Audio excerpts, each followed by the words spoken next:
Bueno, muchas gracias. Bueno, primero agradecer a todas las organizaciones profesionales que han sido los artífices en la elaboración, en la preparación de estas jornadas. Y bueno, prácticamente aquí reincorporándonos el caso venezolano que estamos terminando, por cierto. Ustedes saben que estoy ahorita como investigador invitado en la Universidad de Deusto en Bilbao hasta finales de 2026, y precisamente a raíz de la modificación de la Directiva 1260-2024 del decomiso sin condena europeo. Entonces convocaron a un grupo de expertos latinoamericanos a Europa para tratar de explicar algunos aspectos que esa nueva directiva de la Unión Europea introduce, sobre todo con lo que se denomina el decomiso por patrimonio no justificado. Bueno, este libro es parte de lo que hemos terminado. Fue publicado recientemente en Tirán Lo Blanche, tendrá un mes, con el doctor Rafael Jiménez, que coescribimos este trabajo sobre los principios garantistas, y hemos tenido que contar con el prólogo nada menos y nada más del gran maestro de la Universidad de Salamanca y el aval de la Universidad de Salamanca, el doctor Nicolás Rodríguez García. Uno de esos principios, precisamente, garantista de extinción de dominio, tiene que ver con el tema del principio de la buena fe calificada, al punto que, bueno, ahorita está en imprenta este nuevo libro sobre todo el estudio completo de la buena fe, las más de 600 sentencias a nivel de América Latina, en tanto la justicia constitucional como en la justicia especializada de extinción de dominio, y sobre todo cómo fue construyendo la jurisprudencia, porque aquí hay que leer primero la jurisprudencia para poder entender la construcción desde el punto de vista legislativo, al punto que ven la redacción de casi todas las leyes, a excepción de Argentina, por una desviación del decreto de necesidad y urgencia del 2019. El resto del continente pues prácticamente tiene una redacción homogénea sobre el concepto de buena fe. Yo tengo aquí una presentación solo para efectos gráficos que quiero compartir con ustedes, porque siempre los participantes, ok, no sé si se puede ver la, la, Sí la- se ve, profesor. ok, lo que pasa es que quiero, a ver, Ahí. ajá, pasa que vamos a, bueno, como dice, mi tema va a ser sobre esos aportes de la justicia, voy a los 20 minutos más que suficiente, y sobre la incidencia en la primera sentencia, porque debo partir que cuáles son esos criterios que han sido construidos a lo largo de, estamos hablando, 35 años de jurisprudencia, sobre todo la constitucional latinoamericana. El esquema es básico, cuatro partes. Quiero trabajar corrección patrimonial, el estatus cuestiones, aportes de esa jurisprudencia latinoamericana, sobre todo los 14 grandes hitos. Porque si vamos a sistematizar, que de hecho la obra que está ahorita en imprenta en editorial jurídica es sobre la buena fe en extinción de dominio, los 14 puntos construidos en los 34 años sobre jurisprudencia sobre lo que es la buena fe calificada, que es aplicable a todo el continente. La concreción legislativa, que vuelvo a repetir, lo que ha sido la redacción de la norma en tema de buena fe, responde a lo que esa jurisprudencia ha concebido, que debo partir de lo siguiente: ninguna legislación habla de buena fe calificada. El término buena fe calificada lo ha construido la jurisprudencia constitucional, tomando como referencia esa base legislativa y el estándar de buena fe venezolano, como fue precisado en la sentencia. Yo solo en la primera parte muestro este plano, este mapa con lo que es el estado de la extinción de dominio para julio de 2025. Cada vez que he tenido una conferencia se ha tenido que modificar. Lo más reciente, bueno, es la lamentable reforma peruana, que ha sido más que todo producto de un problema entre el legislativo y el judicial, al punto que ahora el Poder Judicial completo ha tenido que solicitar la nulidad de esta nueva reforma de la ley, del decreto legislativo. Eso es del 9 de mayo, la ley 32.326, al punto que prácticamente en el Perú, después de serlo ejemplificante, el legislador obliga ahora que debe dictarse una sentencia penal. Es decir, no es extinción de dominio, es un decomiso, ni siquiera sin condena, sino es un comiso directo, como diría. Sin embargo, ya hay un recurso de nulidad solicitado por el Poder Judicial y a través de la Fiscalía de esta reforma, Y bueno, hay otro, el caso de Costa Rica, la sentencia esta de la sala de la Corte Constitucional, que de verdad fue una sorpresa, porque en ese lugar habían jurado y perjurado que no se iba a aprobar la extinción de dominio, y sin embargo, bueno, y lo del caso de Argentina, de la aprobación en el Senado, perdón, en la Cámara de Diputados del proyecto Banfi sobre la ley de extinción que sustituiría el decreto de necesidad y urgencia, que por eso les he dicho que Argentina se maneja diferente porque Argentina tiene una particularidad, es por un decreto prácticamente de suspensión de garantía, donde se ha regulado la extinción de dominio, que es un decreto sobre régimen procesal de la acción civil. Pero bueno, esto solo para mostrarlo, para cómo está la situación en el continente. Esto es demasiado dinámico y hay una comunicación, por ejemplo, en el grupo de Naciones Unidas, de los cuales formamos parte a través del Basel Institute.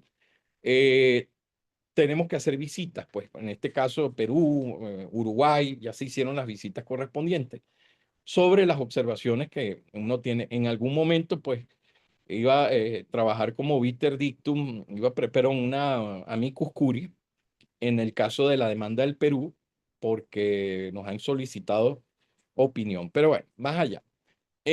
Aspectos de buena fe calificada. Miren, yo puedo sentarme a explicar la sentencia, pero propiamente el término de buena fe calificada surge es en la jurisprudencia, óigase bien, constitucional latinoamericana. Y ustedes dirán, ¿por qué lo constitucional? Porque eh, no podemos abordar la buena fe en el sentido civil, porque recuerden que la extinción de dominio no es una institución civil, es una institución sustantivamente constitucional y adjetivamente civil. O sea, lo civil en extinción es el proceso. Y así lo ha ratificado las 11 legislaciones. Cuando ustedes revisan, dice, es una acción civil, una acción patrimonial real. Pero la sustancialidad es un tema constitucional, que en este momento hay dos grandes corrientes para tratar de explicar la naturaleza sustantiva de la extinción de dominio. Unos dicen que es un problema de derecho constitucional producto de política criminal y otros, en el caso personal, que es nuestro aporte como un problema de corrección del sistema patrimonial constitucional. No vamos a entrar hoy a debatir porque eso ha sido en este momento debate, incluso en algunas sentencias nos han tomado como referencia, sobre todo en el aporte de corrección patrimonial, pero sí es importante tomar en cuenta que es una institución constitucional. ¿Por qué? Porque ya no puedo partir de que es una buena fe ordinaria. De hecho, la Corte Constitucional de Colombia y el resto de tribunales, que más adelante les voy a mostrar la sentencia, establecen, o más que establecer, esto ha sido un trabajo que hemos venido sistematizando. Son 14 puntos sobre el concepto de buena fe calificada en materia de extinción de dominio que hoy sirven como parámetros para los jueces nacionales, sea de cualquier país, a los efectos de saber hasta dónde está el límite de lo que es la aplicación de la buena fe. Y ustedes dirán, ¿por qué? Porque solamente Perú y México tienen en su legislación un catálogo sobre lo que pudiera ser la buena fe calificada, siendo mucho más preciso. Pero el resto de países, inclusive Colombia, simplemente se limitan y tiene sentido porque remiten, es una regla de reenvío al juez, el juez es el que debe ponderar el tema de la buena fe, relativa a estos elementos. Sin embargo, es importante tomar estos elementos como parámetros. Por ejemplo, primer parámetro importante que se marcó desde 1994 y ha sido, diríamos, incólume. Saber distinguir entre buena fe activa y buena fe pasiva. Y esto lo determina que la buena fe en extinción de dominio es buena fe activa, es decir, diligencia de proceder. No es tanto de esperar de los demás un comportamiento. Segundo, la buena fe que debe manejarse es buena fe en el campo negocial. No es buena fe relativa a aspectos institucionales. No, buena fe en campo negocial porque me va a un estándar negocial que debo yo remitir. Tercero, convencimiento de no haberse violado disposición legal alguna. Eso es tal vez el único elemento sustantivo o más sustantivo, no, subjetivo que pudiera vincularse al tema de la buena fe traído desde la institución civil. Reducción de la expresión indeterminada exento de culpa. en cumplir obligaciones y deberes de una persona razonable. Y aquí quiero hacer una observación que esto viene, y debo, ustedes muchos saben que, bueno, yo me doctoré en Deusto, en Bilbao, en el País Vasco, y mi director de tesis fue don Ricardo de Ángel, el padre de la doctrina del levantamiento del velo corporativo. Fue mi director, mi maestro, y él, a su vez el maestro de él fue René Sabatier. O sea, yo vengo de la escuela francesa del tema de las obligaciones. A principios de la década pasada, 2011-2012, el Código Civil fue modificado con respecto al tema, aquel estándar que habíamos aprendido de el buen, el mejor y el excelente padre de familia, por el concepto de obligaciones y deberes de la persona razonable. De hecho, el Código Napoleónico o el Código Civil francés ha eliminado cualquier elemento a esa idea, y este término persona razonable, lo que llaman persona razonable, pues ha traído también otro tipo de interpretaciones que todavía en nuestro continente no ha tenido la recepción debida. Entonces es un tema que yo solo lo ubico porque esto es, tenemos que tomarlo en cuenta. Los europeos ya lo han incorporado en lo que es las dos directivas, tanto la directiva 42-2014 como la directiva 1260-2024. La exención de culpa de efectos superiores, así le llaman a ellos, la exención de culpa a creadores de derechos para el tercero de buena fe. Yo aquí solo voy a limitarme a explicar, a decir porque el tiempo no me da para sentarme. Este es un criterio consolidado en todo el continente, se terminó desde 1997 y no ha sido ni siquiera cuestionado ni siquiera la jurisprudencia argentina, que pudiéramos decir que es la que se sale de todos los estándares por su peculiaridad. 8. Reconducción del concepto de diligencia de la conducta de las personas para la buena fe hacia la indagación sobre las formas de adquisición del bien.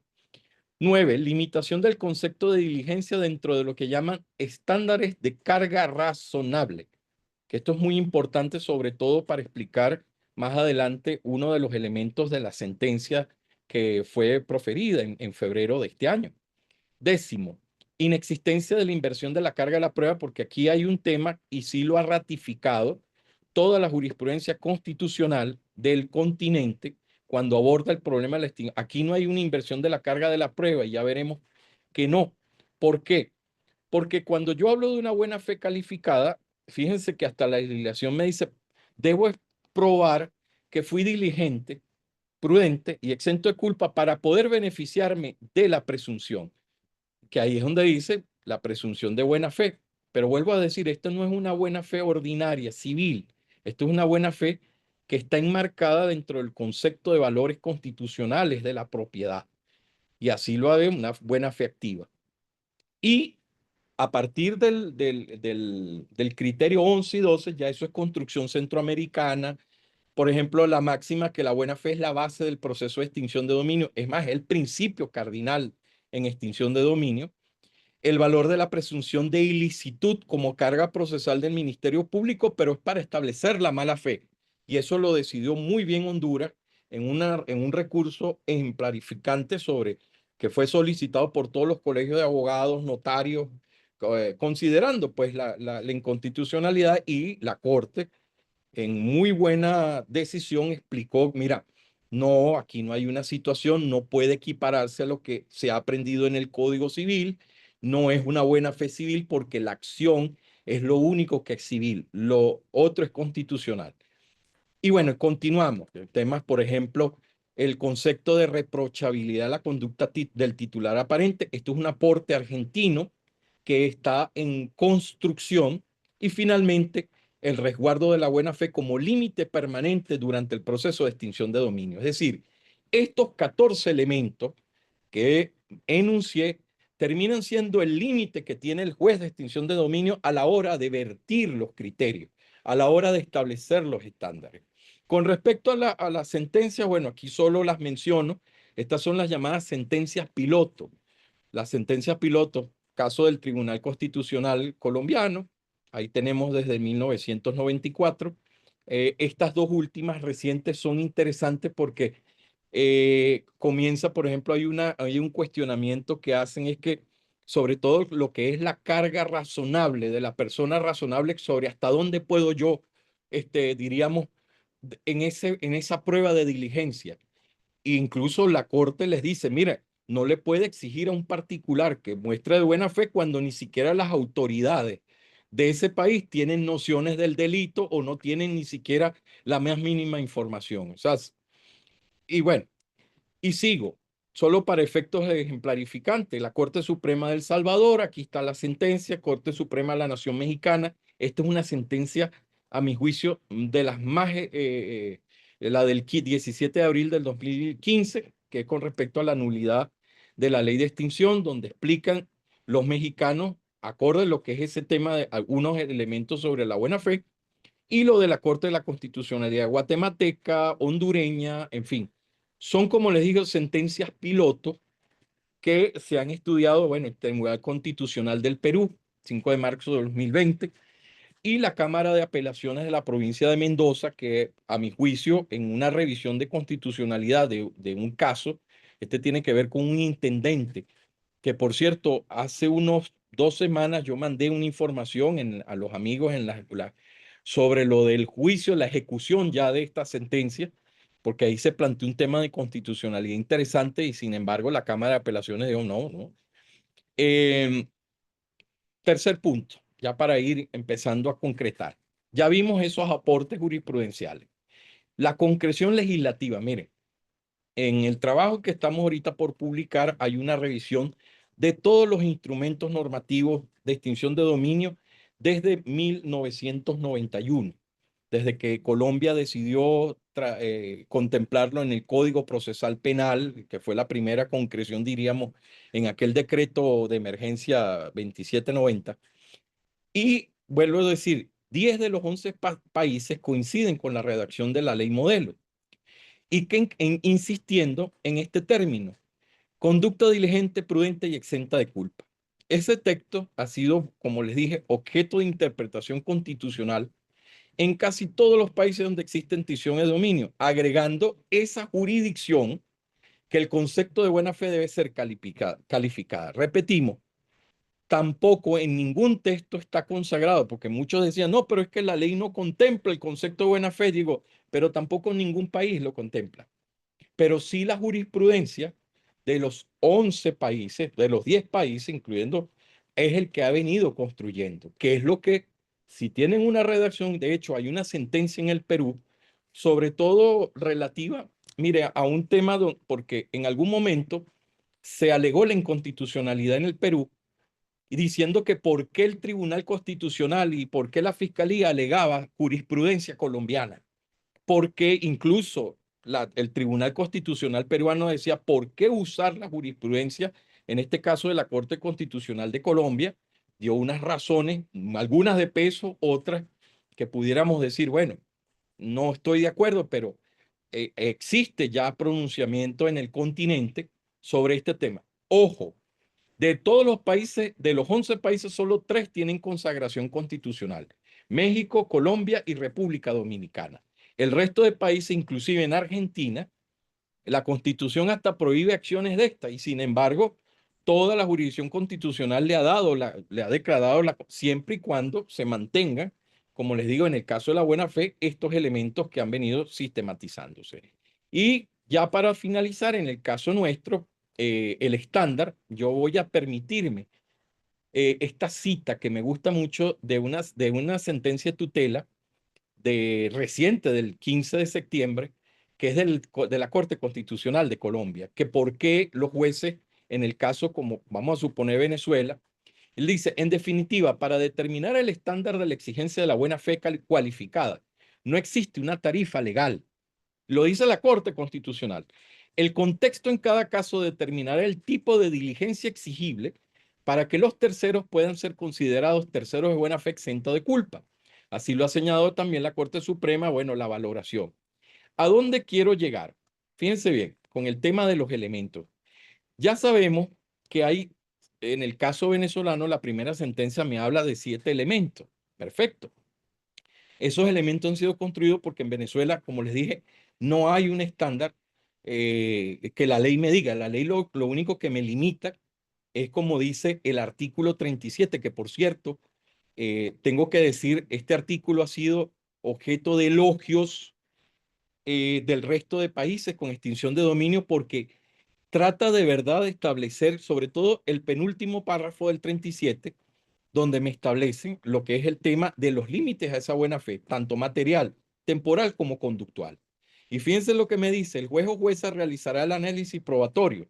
Y el tema de la buena fe está dentro del artículo relativo a prueba, considerando los hechos suficientemente demostrados a través de balance de probabilidades. Perfecto. Esto también va para la fase de la investigación preliminar. Se presumirá la buena fe en todo acto o negocio jurídico, fíjense, relacionado con la adquisición o destinación de bienes. Yo no tengo que irme a las causas remotas, buscar todo, no.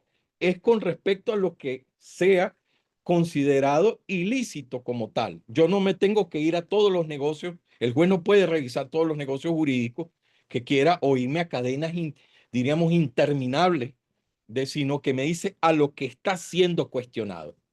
Y ahí hay un elemento limitatorio, en este caso bastante temporal, y relacionado con la adquisición o destinación de los bienes. No es que me voy a poner a averiguar si el bien estuvo apegado a alguna legalidad, no, no, no. Adquisición o destinación. Siempre y cuando, fíjense bien, el titular aparente proceda. La palabra procede es un verbo, o sea, activo, proceda. Yo tengo que demostrar que actué de forma diligente, prudente y exento de culpa. Y una vez que lo demuestro, es que la presunción, como lo ha dicho toda la jurisdicción, comienza a operar y la mala fe la prueba el Ministerio Público. Esto es aspectos que quería establecer. No quiero entrar en el tema de los elementos porque, bueno, yo lo único que quiero en esta oportunidad es tratar en ese derecho comparado común, porque hay un jus comune de extinción de dominio que hemos venido, bueno, trabajando con el grupo de expertos, la importancia de tener en cuenta lo que se ha hecho en todo el continente y hay una riqueza jurisprudencial en esta materia bastante, diríamos, incuestionable y que puede resumirse, esas 655 sentencias se pueden resumir perfectamente, como les dije, en 14 criterios que nosotros los llamamos criterios límites, es decir, yo como juez puedo tomarlo como referencia y sé que cuando construya mi extinción de mi estándar, porque vuelvo a decir, cada caso, por eso cité la sentencia de tutela de la Corte Constitucional, el único países donde sí ya no puedo hacer mucho porque ya el legislador me ha dado un catálogo, ha sido México y Perú, pero fuera de México y Perú, el juez tiene amplias potestades para este tema de reenvío. Yo solo quería mostrar aquí, aprovechando estos minutos ya para terminar, que bueno, existe un sustento de lo que nosotros llamamos, los expertos en extinción de dominio, de hace muchísimos años, el jus comune latinoamericano, porque esto es solo para Latinoamérica. Ya a nivel europeo, fuera del continente, son decomisos sin condena, decomisos ampliados, decomisos civiles, decomisos como llaman ahora, por patrimonio no justificado, que si bien son afines a la extinción de dominios, pero son instituciones totalmente diferentes. A veces mi preocupación, y lo he dicho muchas veces, es que se lee la extinción de dominio como si fuera un decomiso y los penalistas le dan un valor y no, no puede hacerlo porque en el fondo sería prácticamente combinar instituciones que tienen diferencias bastante marcadas. Bueno, no, esto es lo que quería mencionar como un adelanto, como les dije, de este libro que ya está por salir. Aquí sí está todos los detalles de la buena fe desde Roma, porque tuvimos la oportunidad de, aprovechando de estar en Bilbao, pues, como profesor invitado entre Salamanca, la biblioteca de Salamanca y mi casa, porque yo me doctoré en Bilbao y bueno, como dice, como familiar del tema vasco. Y bueno, era lo que quería en esta oportunidad explicar en estos minutos. Agradecido con ustedes en esta invitación.